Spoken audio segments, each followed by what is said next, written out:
अस्सलाम वालेकुम नाज़रीन, आप देख रहे हैं पाक न्यूज और मैं हूं राय अदनान याकूब और मैं हूं आयशा सदीका। सबसे पहले पाक हेडलाइंस।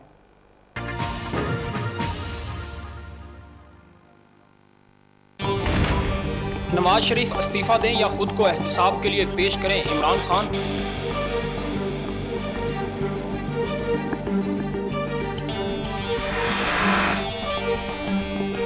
पनामा लीक्स में सिर्फ वजीर आजम का नहीं, सबका एहतसाब होना चाहिए, मौलाना फजलुर रहमान।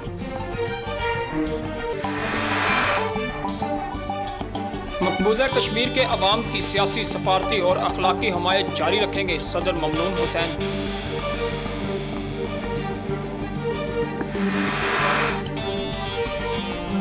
शहीद मिल्लत लियाकत अली खान की 65वीं बरसी आज मनाई जा रही है।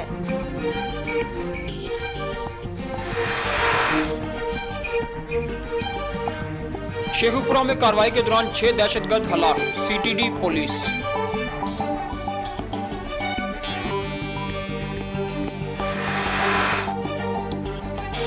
पीपल्स पार्टी की रैली में इस्तकबाल के लिए लगाए गए कैंपों में कुंडे लगाकर बिजली चोरी किए जाने का इंकशाफ।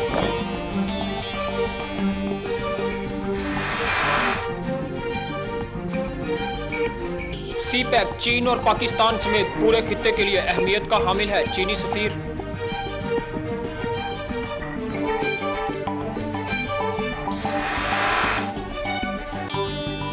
पीआईए का 8 नए तैयारे लीज पर लेने के साथ नए रूट्स भी खोलने का फैसला।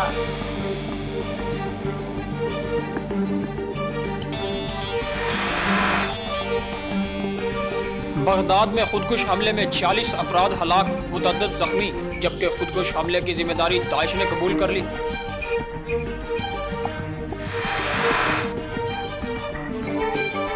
पाकिस्तान जूनियर हॉकी टीम का दौरा भारत, वजीर आजम पाकिस्तान की इजाजत से मशरूत। ये थी अब तक की हेडलाइंस। मजीद खबरों और अपडेट्स के लिए विजिट कीजिए हमारी वेबसाइट www.paknewsonline.com.pk। देखते रहिए पाक न्यूज।